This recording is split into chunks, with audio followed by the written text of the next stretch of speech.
La troisième partie de les lois sur la Teshuvah. Voilà, Chazak ou Baron. Messieurs, on a vu sur les lois de la Teshuvah du Rambam. En a Teshuvah, velo yom kippurim mechaperim, le jour, la Teshuvah et le jour de Kippour, on apporte d'expiation. Et là, à la Vérote, chez Ben Adam la Makom, uniquement concernant, messieurs, concernant les fautes entre l'homme et Dieu. Ok? Ça, c'est le jour de Kippour.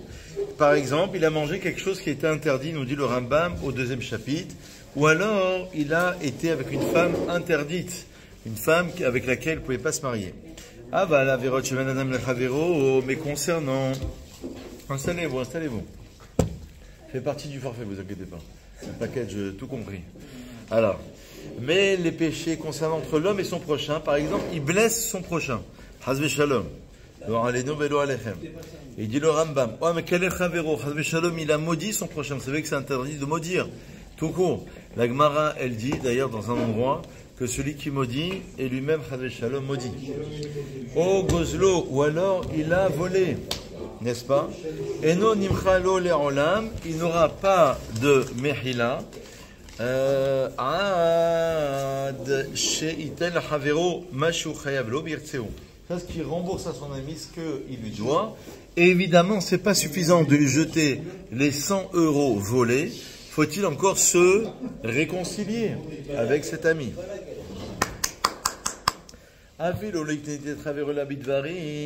s'il ne l'a vexé que à travers des paroles. Ça veut dire, il a juste dit quelques mots, mais un peu blessants.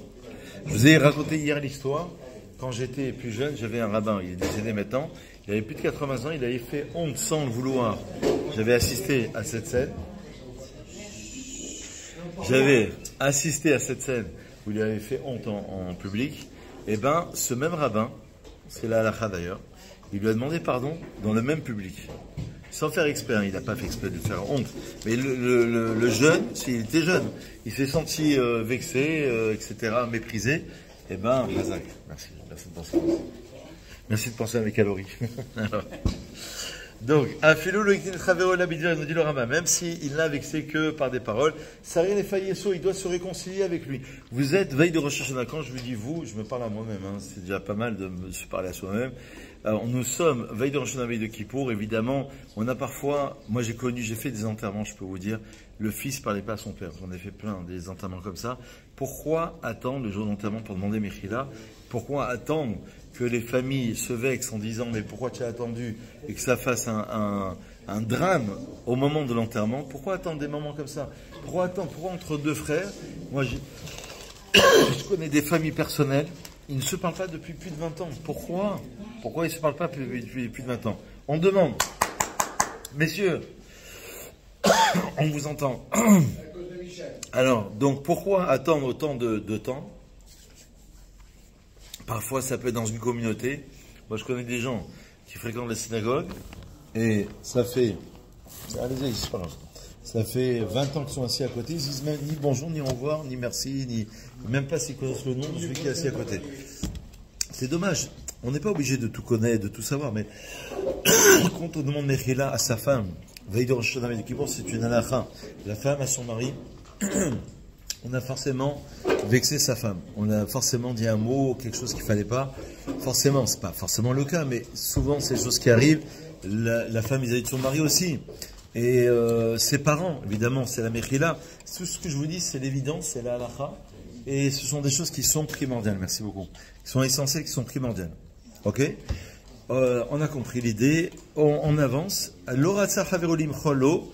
Évidemment, si, nous dit le Rambam, son chavero, alors, son ami, il doit être sympathique. Il doit accepter le pardon. Pourquoi il y a des gens qui sont durs de nature et ils veulent pas pardonner. Il va comprendre comment je m'appelle, il va savoir qui je suis. D'accord? Et il y a des gens qui sont durs comme ça. Mais normalement, on ne doit pas être dur. Si tu veux que Dieu il soit tendre avec toi, il faut que tu sois tendre avec les autres. Il ne faut pas être dur. L'oratsa chavero limchol. Moi, j'ai même fait des divorces des fois, malheureusement, à cause de ça, parce que chacun reste par orgueil sur ses positions. Et il ne veut pas lâcher, il ne veut rien lâcher. C'est quelque chose de grande gava. Grande gava. Tu as raison. Alors, si son ami ne voulait pas donc lui pardonner, il amène 3 personnes avec lui de ses amis. Si tu veux intervenir, Chaim, on a un rabbin qui était sur Lyon, qui est discret, mais tu veux intervenir, n'hésite pas. Ou Yitzhak, si tu veux nous dire un petit... Tu n'hésites pas. Non, franchement, avec plaisir, si vous voulez intervenir. Donc s'il n'a pas voulu, il se doit d'aller le voir deuxième fois avec 3 personnes, une troisième fois avec 3 personnes. C'est dur parce que ça veut dire qu'il faut vraiment qu'il ait son ego de côté. Moi, ça m'est arrivé personnellement. Là, il y a quelqu'un qui m'a moulé sans que j'ai fait exprès, et je suis parti le voir. Finalement, on s'est et finalement, on s'est réconcilié. Ouais. Alors, si c'est son maître, même jusqu'à 1000 fois. Bon, le maître, il doit être assez chacham pour accepter le pardon, évidemment. Asur l'adam bi'ot achzari, nous dit le Rambam, c'est très important ce que je vous dis, parce que, qu'est-ce qu'il dit le Rabbi Chaim Vital Yitzhak? Il dit non, un petit chidouche. Pourquoi il n'y a pas de misot sur les midot dans la Torah? Pourquoi la Torah ne dit pas, tu ne te mettras pas en colère? Pourquoi la Torah ne dit pas, bon, elle dit certaines choses, mais viens Serge, viens, c'est la mémoire de ta mère. Comment s'appelle ta mère? Simcha Bat Rachel. Écoute la Torah, il n'y a pas de plus haut niveau que d'écouter la Torah. C'est-à-dire donc les midot, c'est le préambule à la Torah. Maharal de Prague dit que... Mais on aurait dû dire alors. C'est la question. La Torah elle commence après les midot. Ah.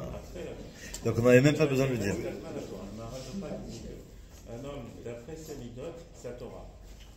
Si un homme il est orgueilleux, il sera orgueilleux dans la Torah. S'il est anam, il sera anam dans la Torah. Il chod d'ailleurs.